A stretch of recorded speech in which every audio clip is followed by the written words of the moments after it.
हम धीरज सर फिर से आज आपको ज्ञान संगम चैनल में स्वागत करते हैं।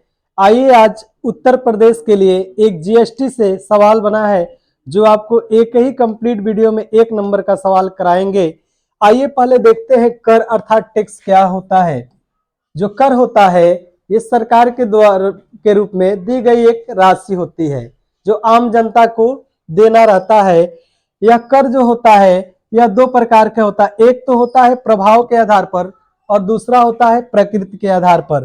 प्रभाव के आधार पर हमसे पूछा जाएगा कि प्रभाव के आधार पर कर के कितने प्रकार होते हैं, तो 2 प्रकार के होते हैं। एक का क्या नाम है प्रत्यक्ष कर और दूसरे का अप्रत्यक्ष कर।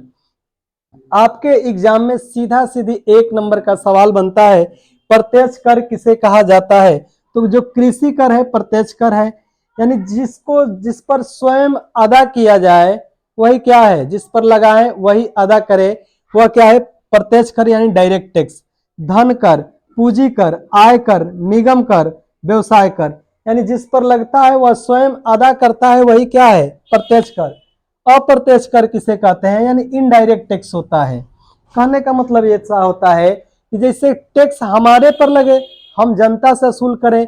जैसे डॉक्टर साहब पर टैक्स लगता है, वह लिख देते हैं परामर्श शुल्क 30 रुपया, यानी लगे किसी और पर, पूर्ति कराए कोई और से, वही क्या है इनडायरेक्ट टैक्स है। जिससे सेवा कर है, सीमा कर, उत्पाद कर, ब्याज कर और जीएसटी। जो आपके उत्तर प्रदेश सिपाही में यही बना गया है सवाल कि जीएसटी और जीएसटी से बनने वाले कुछ महत्वपूर्ण प्रश्न। इसको आप अगर स्क्रीनशॉट लेना चाहते हैं तो बिल्कुल आप स्क्रीनशॉट ले लीजिए। आइए आगे देखते हैं अगला कि जीएसटी क्या होता है। जीएसटी एक, पहले तो यही लिख लेंगे, जीएसटी एक अप्रत्यक्ष कर है। जीएसटी का पहले तो फुल फॉर्म ही पूछ दिया जाता है, क्या, goods and service tax. Service tax, वस्तु एवं सेवा कर लिखा जाता है। इसको क्या लिखा जाएगा, वस्तु एवं सेवा कर, अर्थात गुड एंड सर्विस टैक्स कहा जाता है इसको। जीएसटी में कुल कितने प्रकार की दरें हैं, तो 4 प्रकार की दरें हैं। कौन कौन सा, एक 5%, एक 12%, एक 18% और एक 28%। भारत में जीएसटी कब लागू हुआ, ये सवाल आपको उत्तर प्रदेश सिपाही में पूछा गया सवाल है कि भारत में जीएसटी कब लगाया गया। 2018 में पूछा। कब पूछा, 2018 के पेपर में प्रथम पाली में पूछा गया कि भारत में जीएसटी किस दिन लागू हुआ, तो 1 जुलाई वर्ष 2018 को। जो जीएसटी होता है इसके अध्यक्ष कौन होते हैं, तो जो वित्त मंत्री होता है वही अध्यक्ष। तो वर्तमान में वित्त मंत्री कौन है, तो निर्मला सीतारमन ये भारत की क्या है, वित्त मंत्री है। यही जीएसटी के क्या है, अध्यक्ष है। जीएसटी के प्रकार, कितने प्रकार के जीएसटी होती है, तो 4 प्रकार की होती है। कौन कौन से, एक होता है सीजीएसटी, सी आप जानते हैं, एक होता है जीएसटी मतलब central GST, goods and service tax. एक होता है आईजीएसटी, एक होता है एसजीएसटी, एक होता है जीएसटी। कहने का मतलब एक केंद्रीय वाला हो गया, सी से सेंट्रल हो गया यानी केंद्रीय, एक आई से इंटीग्रेटेड हो गया, एक एस से क्या हो गया स्टेट वाला हो गया, एक यूटी से क्या हो गया केंद्र शासित प्रदेश वाला हो गया। यानी जीएसटी के प्रकार पूछेगा तो 4 प्रकार की, दर पूछेगा तो 4 प्रकार की। जीएसटी राज्यसभा में कब पेश किया गया था, तो डेट है 3 अगस्त 2016 को यह जीएसटी पेश किया गया था। लोकसभा में कब पेश किया गया था, 8 अगस्त 2016 को यह लोकसभा में पेश किया गया था। राष्ट्रपति की मंजूरी जीएसटी को कब मिली थी, तो तारीख है 8 सितंबर 2016 को राष्ट्रपति को क्या मिला था, मंजूरी मिला था। अगर आप इसका स्क्रीनशॉट लेना चाहते हैं तो बिल्कुल ले लीजिए।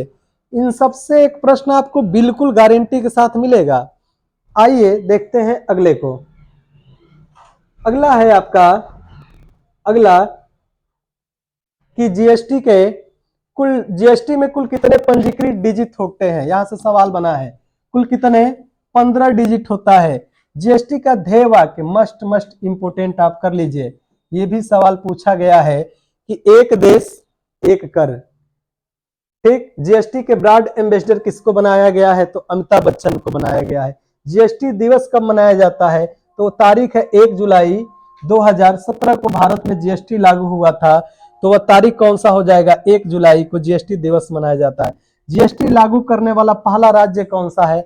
असम है। वह 12 अगस्त 2016 को ही लागू कर दिया था, पहला राज्य जिसमें जीएसटी लागू हुआ। जीएसटी किस अनुच्छेद यानी आर्टिकल किस अनुच्छेद के तहत रखा गया है? तो 279 ए के तहत रखा गया है। पहला पहला ऐसा देश जहां जीएसटी लागू हुआ था, कौन ऐसा देश है जहां सबसे पहले जीएसटी लगा था? फ्रांस में सर्वप्रथम क्या लगाया गया था? सर्वप्रथम जीएसटी लागू किया गया था। जीएसटी लागू किया गया था। जो भारत का जीएसटी है किस देश के मॉडल पर आधारित है? तो भारत का जो जीएसटी है यह कनाडा देश के मॉडल पर आधारित है। जीएसटी का मुख्यालय कहां पर है? तो जीएसटी का हेडक्वार्टर अर्थात मुख्यालय कहां पर है? न्यू दिल्ली में इसका मुख्यालय है। आगे हम देखेंगे कि सबसे बेहतर, ये सवाल इंपोर्टेंट करके लिख लीजिएगा कि सबसे बेहतर जीएसटी किस देश का है? सबसे बेहतर जीएसटी किस देश का है? तो सबसे बेहतर जीएसटी जो है वह न्यूजीलैंड का सबसे बेहतर जीएसटी है। आप लिख लीजिएगा, न्यूजीलैंड का सबसे बेहतर जीएसटी का सिस्टम है। ठीक, फिर बात किया जाए, एक और सवाल आता है 24 फरवरी को कौन सा दिवस मनाया जाता है? ये सवाल उत्तर प्रदेश में पूछा गया है। केंद्रीय उत्पाद शुल्क दिवस मनाया जाता है। ये भी सिपाही का पूछा गया। केंद्रीय उत्पाद शुल्क दिवस मनाया जाता है। केंद्रीय उत्पाद शुल्क लिख लीजिएगा, क्या? उत्पाद शुल्क दिवस मनाया जाता है किस दिन? 24 फरवरी को। फिर बात किया जाता है कि जीएसटी का मुख्यालय कहां पर है? तो जीएसटी का अगर हेडक्वार्टर पूछेगा तो कहां पर है? नई दिल्ली में जीएसटी का क्या बनाया गया है? हेडक्वार्टर बनाया गया है। फिर पूछ देगा जीएसटी वर्तमान में कौन कौन से पदार्थ ऐसे हैं जो जीएसटी से बाहर हैं? आइए इसमें आप लिख लीजिए, ये क्या है? जीएसटी से बाहर कौन कौन से पदार्थ हैं? एक तो सबसे पहले लिख लीजिएगा, पेट्रोल क्या है? जीएसटी से बाहर है। डीजल क्या है? जीएसटी से बाहर है। फिर लिख लीजिएगा, ठीक, प्राकृतिक गैस, जो प्राकृतिक गैस है ये भी जीएसटी से क्या है? बाहर रखे गए हैं। जो शराब है इसको भी जीएसटी से क्या किया गया है? बाहर रखा गया है। ठीक, अगर बात करें कि भारत में जीएसटी के पहले प्रारूप के अध्यक्ष कौन थे? जीएसटी प्रारूप के अध्यक्ष कौन थे? जीएसटी प्रारूप के अध्यक्ष किसको बनाया गया था? तो सबसे पहले बनाया गया था तो असीम दास गुप्ता जी थे। असीम दास गुप्ता जीएसटी के क्या बनाए गए थे? प्रारूप के अध्यक्ष बनाए गए थे। ठीक, अब ये भी ध्यान रखिएगा, ये भी सवाल बना गया कि जीएसटी किस संविधान संशोधन के अंतर्गत पेश किया गया था? तो 122वां संविधान संशोधन के तहत यह क्या हुआ था? संसद में पेश किया गया था। लेकिन किस संविधान संशोधन द्वारा मान्यता मिला? तो यह भी मस्ट इंपोर्टेंट सवाल है। आप लिख लीजिएगा 101 रुपये का दान से याद कर लीजिए कि 101वां संविधान संशोधन के द्वारा क्या हुआ था? मान्यता प्राप्त किया गया। कहने का मतलब यह है, अभी कुछ लोग सोचेंगे कि गुरुजी बता रहे हैं 122वां संविधान संशोधन के तहत पेश किया गया, 101वां के तहत क्या हुआ था? मान्यता। हाँ बाबू, बीच के कुछ ऐसे प्रावधान बनाए गए जिनको अभी तक पास नहीं किया गया है। ये पास होने के क्रम में मान्यता कब मिला? 101वां संविधान संशोधन के तहत इसको मान्यता मिला। फिर हम मिलेंगे अगले नेक्स्ट वीडियो में। तब तक के लिए जय हिंद साथियों। राष्ट्र हित में शिक्षा बाय धीरज सर।